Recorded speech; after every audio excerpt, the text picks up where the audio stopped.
le temps restant à l'aide de carton indicateur à 10 minutes, 5 minutes, 2 minutes et 30 secondes. Et les derniers 10 secondes, ça va être avec mes doigts. Je partirai le chronomètre lorsque vous commencerez. Vous pouvez débuter comme vous voulez. Parfait. Alors bonjour chers associés. Aujourd'hui on est réunis pour une triste nouvelle, le décès de M. Pelletier. M. Pelletier est décédé le 15 janvier passé. Donc aujourd'hui on est réunis justement pour vous présenter ses renseignements fiscaux à propos de sa famille. Donc on va commencer par vous expliquer son mandat. Puis ensuite on va vous présenter nos objectifs face au dossier. On va continuer avec ses déclarations fiscaux, puis c'est ça. Alors, notre mandat aujourd'hui, c'était de vous renseigner sur les impacts fiscaux du décès de M. Pelletier ainsi que sa famille. Notre objectif, c'est de faire comprendre à sa fille et sa femme, Mme Pelletier et Jeanne, tous les renseignements qui entourent les décisions qu'ils vont devoir prendre, puis mieux les informer face aux décisions. Pour commencer, Jacques Pelletier, comme dit plus tôt, est décédé le 15 janvier dernier, malheureusement d'une crise de cœur. Il était fondateur de l'entreprise Construit Tout, une SENC, qui a été créée en 1990. Madame Pelletier, elle, a travaillé dans un supermarché caissière, puis c'était l'épouse de M. Pelletier. Et puis il y a leur femme, leur fille, Jeanne Pelletier, qui est nouvellement graduée en administration en avril 2015, puis elle a travaillé pendant l'été à l'entreprise familiale. Bon, alors je vais prendre la peine de vous expliquer la déclaration. La manière que je vous présente, je vais premièrement vous présenter le défunt, M. Pelletier, à la suite sa conjointe, et puis leur fille, Jeanne. Alors, pour M. Pelletier, alors comme vous allez le voir ici, le salaire brut est bien de 95 000 par année. Il a un revenu de location pour son chalet qu'il a en Floride. Le chalet a été acquis en l'an 2000. Le revenu net pour cette année était fait de 22 000 $. Par contre, on peut déduire les intérêts qu'il paie sur l'hypothèque. Alors, on avait déduit la somme de 10 250 $ pour donner un revenu net locatif de 11 750 $. Au niveau des revenus de biens, on a des intérêts sur les obligations d'Épargne du Québec. La somme était de 3 % du montant, alors bel et bien le 3 000 $. À la suite de ça, je vais vous présenter en division les gains en capital imposable. Alors, la première était sur son chalet. Alors, comme vous savez bien, lors d'un décès, on est dit d'avoir légué tous ses biens. Alors, à la vente de son chalet ou l'avoir remis à sa fille, il a eu un gain imposable de 100 000 $. Il est aussi avoir un gain réputé sur son terrain, qu'il a un terrain boisé en Estrie. Le gain était de 2 500 $. Et enfin, le gain en capital imposable sur ses actions de Plicul était de 40 000 $. Ah, pardon, j'ai oublié, la deuxième série d'actions, les actions de Jones Limited, eux, étaient de 1 000 $. Pour ce qui est des crédits d'impôt pour M. Pelletier, on a ici le crédit de base personnel. Bel et bien, ces crédits-là sont à 15 % en plus du taux.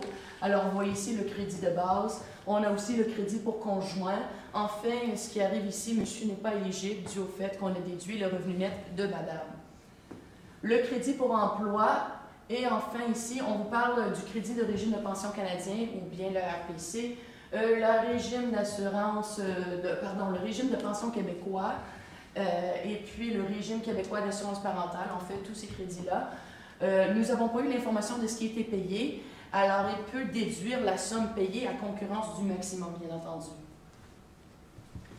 Pour ce qui est de la déclaration de Mme Martine Pelletier, conjointe de M. Pelletier, alors le revenu brut du salaire au supermarché était de 31 200 $. Pour ce qui est de l'assurance vie, il y avait des particularités dans les souhaits à monsieur. Alors, il a bien demandé qu'on prenne les frais funéraires ainsi que les impôts à payer de la part de monsieur. Il a demandé qu'on retire ces fonds-là de son 100 000 $. Alors, on a bien marqué ici 100 000 $, moins les frais funéraires de 25 000 $. Et à la suite de ça, le montant net encaissable, en théorie, était de 75 000 $, moins bien sûr les impôts payables sur la déclaration lors du décès à monsieur. Pour ce qui est de ces crédits, encore une fois, nous avons fait le calcul du crédit personnel, nous avons fait le crédit pour conjoint, le crédit pour emploi canadien et les autres crédits que nous avons mentionnés ici selon le montant ou la somme versée de madame. Enfin, pour la déclaration de Jeanne, elle a un revenu brut de 36 000 $ et certains autres faits que ma collègue Mélissa va traiter dans les autres aspects. Oh, pardon, j'ai oublié, mon Dieu, les crédits de base, je regrette. Alors, encore une fois, le crédit personnel, le crédit d'emploi, le crédit pour le régime d'assurance canadien, assurance emploi et tout, c'est pas mal semblable. Écoute, pas mal tous les individus ont accès à ces crédits de base-là. Et la dernière que j'avais omis pour les... j'ai pas dit pour les autres, pardon, le crédit pour les intérêts sur les prêts étudiants. Alors, Mademoiselle Pelletier, ou Madame Pelletier, pardon, elle a un prêt de 25 000 $ où ce qu'elle paye des intérêts autour de 3 %. Alors, on nous permet de prendre un crédit pour les frais d'intérêt sur un prêt étudiant. Maintenant, pardon, je vais céder la collègue à Mélissa. Donc maintenant, en ce qui concerne les renseignements supplémentaires, on a une option de vente de l'entreprise. Donc, Jeanne veut vendre l'entreprise de son père s'il représente bien la valeur de l'entreprise, car son père il a tellement mis d'efforts dans cette entreprise-là. Donc, on a M. Serge qui offre deux options. La première option est de verser 550 000 $ lors de l'acceptation de l'offre. Et la deuxième option, c'est d'offrir 10 % du chiffre d'affaires pendant 3 ans. Et puis, lors de la 5e année, d'offrir un montant de 500 000 $. Donc, voici comment que les versements vont se répartir. Donc, l'entreprise a fait des provisions concernant le chiffre d'affaires de l'entreprise, vu que M. Pelletier est décédé et que c'était un membre très important de l'entreprise. Ils ont fait une prévision que la première année, le chiffre d'affaires allait diminuer de 10 % et puis que les années suivantes, le chiffre d'affaires va augmenter à un rythme constant de 2 %.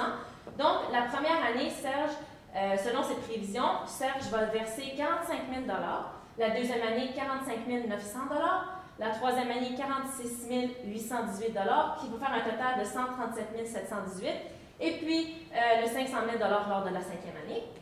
Donc, quelle option devrait-elle accepter?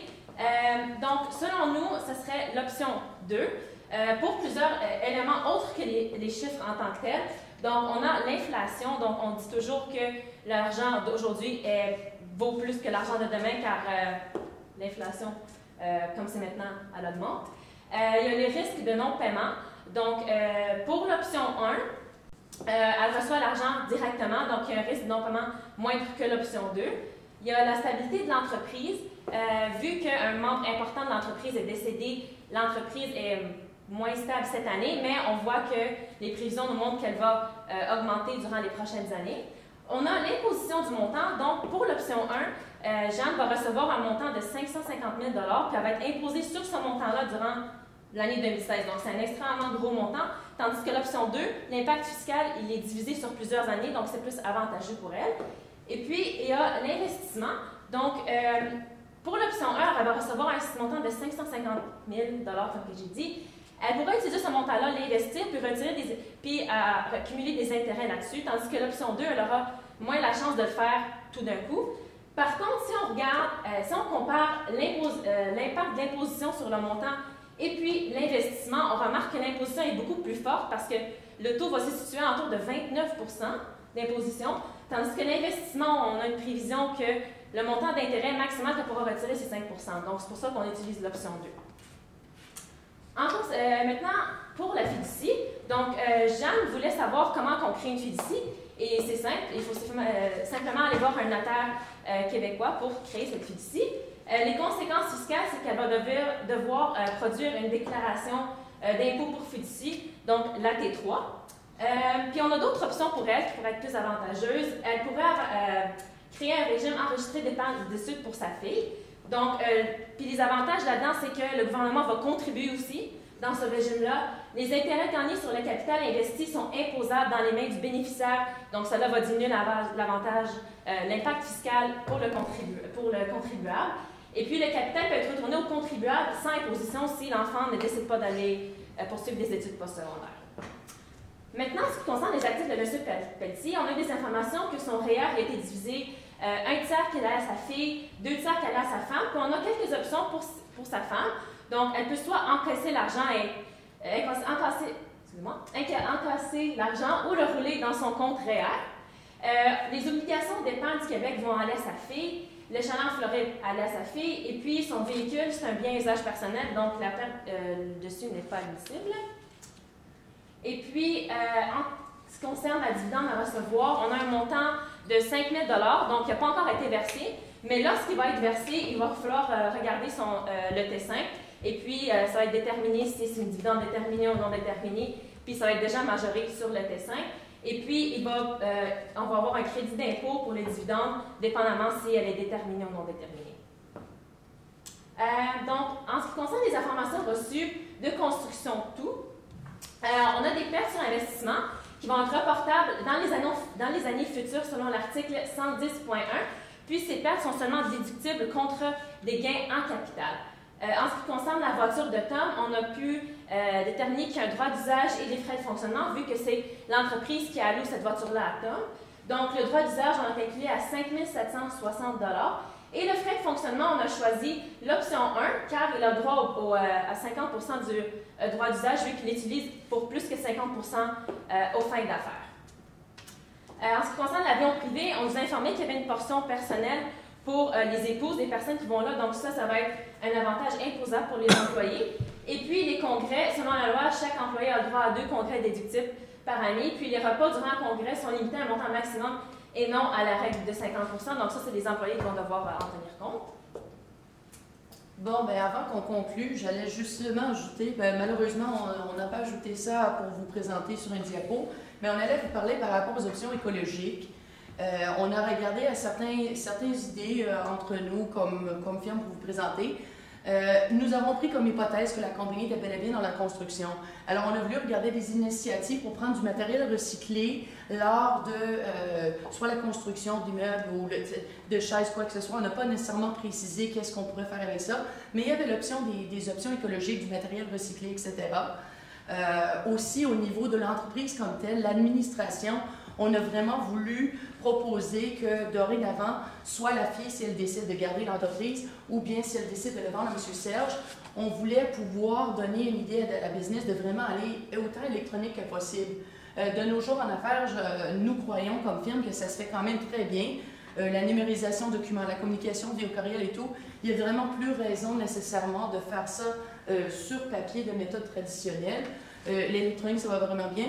De plus, ça nous permet aussi de faire du storage dans un nuage informatique, quoi que ce soit. Alors, il y a vraiment beaucoup d'options à la disposition de l'entreprise, mais vraiment l'importance qu'on voulait que vous reteniez aujourd'hui était par rapport aux outils recyclés. De nos jours, on remarque, surtout dans les chantiers de construction et tout ça, comme compagnie, on a beaucoup de déchets et tout ça, tandis que certains matériels comme un 2x4 et tout ça, si on pouvait les réutiliser pour autre chose, ça serait très bénéfique à l'environnement, en plus d'être bénéfique à l'entreprise pour pouvoir refléter sa conscience écologique. Alors, pour conclure sur notre présentation d'aujourd'hui, pour revenir sur les points qu'on vous a présentés, premièrement, on vous a présenté le mandat qui était de renseigner la famille Pelletier sur les impacts du décès de M. Pelletier. On espère pouvoir vous avoir fourni assez de renseignements. Aussi, on espère pouvoir avoir donné assez d'informations à sa fille et sa femme pour qu'ils prennent les bonnes décisions fiscales pour ne pas nécessairement aggraver leur poids fiscal. On a parlé aussi on a présenté la famille, le mari, la mère et la fille, puis on a parlé des impacts fiscaux. Je pense que c'est important de mentionner la vente de l'entreprise, vu que c'est un certain patrimoine familial. Il a depuis longtemps, cette petite entreprise. Alors, pour toute autre question, c'est sûr qu'on aimerait avoir plus de renseignements face à la famille au sujet des crédits d'impôt, mais sinon, vous pouvez nous contacter, nos informations sont ici. Merci beaucoup. Merci. J'ai un ami qui m'a parlé, dans le fond, que c'était très important dans un contexte de règlement d'une succession d'obtenir un certificat avant répartition. Puis là, vous n'en avez pas parlé. Est-ce que c'est vraiment important? Comment je fais pour obtenir ce certificat-là? Est-ce que... De ce que nous savons, je vais être franche avec vous, on n'a pas eu cette composante-là dans notre recherche aujourd'hui. On prend comme hypothèse, basée sur ce que vous nous dites, que c'est l'avocat qui gère la succession qui va nous informer sur ces étapes-là. Je dirais vraiment que dans ce cas-ci, possiblement que c'est le cas, mais pour l'instant, malheureusement, on n'a pas accès à ces données-là. On pourrait toujours aller les chercher au besoin. On pourrait contacter la famille du défunt qui avoir plus d'informations sur ça. C'est sûr qu'ils ont fait affaire à soit avec un notaire ou un avocat pour leur s'occuper de la succession, justement. Parfait. Au niveau du REER à la conjointe, vous avez mentionné 2 possibilités, soit le roulement ou l'encaissement. Est-ce qu'il y en a une que vous recommanderiez plus que l'autre et pourquoi? Ce serait quoi la différence? Donc, le roulement, ça serait plus bénéfique car retirer l'argent va être imposé sur ce montant-là. Donc, le roulement va être beaucoup plus bénéfique pour elle. Elle va pouvoir épargner aussi. Ouais. OK. Je suis un peu inquiet par rapport aux liquidités. Est-ce que la famille va être correcte pour payer les impôts? C'est quand l'argent va être disponible? Est-ce que vous pouvez me renseigner un peu là-dessus? Pour ce qui est au niveau de quand l'argent va être disponible, premièrement, pour être franc avec vous, ça dépend. Ça dépend des circonstances. C'est vraiment du côté légal. Ça peut se faire dans quelques mois, comme ça peut se faire dans quelques années. Vous donnez un temps fixe, malheureusement, on n'est pas en mesure de vous donner ça. Il y a trop de parties, de composantes en jeu pour vous donner une réponse fixe. Pour ce qui est de la liquidité, on se base, on prend comme hypothèse que la police d'assurance que monsieur a pris et qui sera versée à madame devrait couvrir les frais pour l'impôt payable. Au-delà de là, si on a à vendre les liquidités, on vous a parlé de la voiture, ma collègue vous a parlé de la voiture et tout. Alors, il y a des effets personnels à monsieur qu'on peut vendre pour aider dans le cas où la police d'assurance ne couvre pas tous les frais. Mais pour, encore une fois, vous garantir quelque chose, malheureusement, on ne peut pas vous garantir ça tant que l'avocat et tout n'ont pas fait leurs travaux pour finaliser. Et c'est ça. C'est certain qu'on peut voir dans le cas que c'était le monsieur Pelletier qui ramenait beaucoup plus d'argent à la maison que sa femme.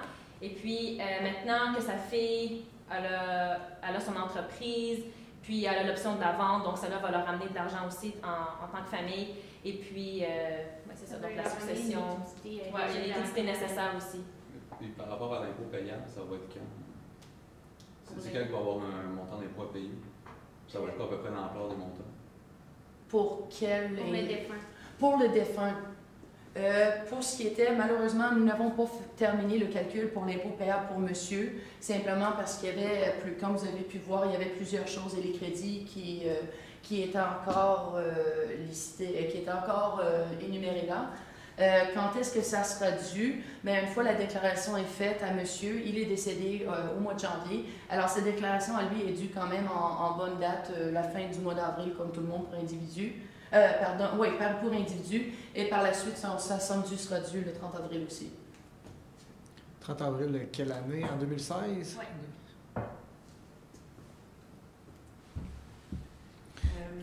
Excuse-moi. La déclaration de 2016 est due en 2017. Excuse, je voulais juste vous reprendre, faire sûr que vous avez bien compris. Pour l'année 2016, ça sera dû avril 2017. OK. Puis, pour les biens qui sont transférés au conjoint, est-ce qu'il y avait des choix possibles ou... Est-ce qu'il y avait un bien particulier, comme est-ce que vous parlez de la maison? Parce que, écoute, en exemple, la résidence principale, nous avons pris comme hypothèse que la résidence principale était enregistrée aux deux individus, alors autant monsieur que madame. Alors, au décès de monsieur, la valeur est attribuée à madame, puis c'est quand même sa résidence principale. Alors, est-ce qu'il y avait un bien particulier que vous teniez? Ben, par exemple, les actions de plicule. Les actions de plicule, la manière que monsieur a décidé de faire ça dans son testament, c'était quand même très intéressant. Il a cédé 1/3 de son REER, un peu comme ma collègue a dit, à sa fille, 2/3 à sa conjointe. Et puis, l'entreprise, il a décidé de céder son rôle à sa fille parce qu'il était propriétaire avec 2 autres collègues.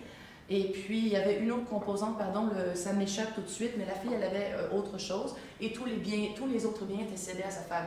Donc, si on prend comme exemple les véhicules, la Mercedes dont on vous a parlé tantôt, où la perte n'est non admissible, la voiture, théoriquement, elle est à madame présentement, basée sur le testament à M. Pelletier, bien sûr. En ce qui concerne ces actions-là, Mme Pelletier voulait les vendre, elle voulait s'en débarrasser à la juste valeur marchande. Donc, c'est ça. Elle voulait faire l'emploi. La période de questions. Merci. Merci beaucoup. Merci beaucoup. Bonne journée. Bonne journée.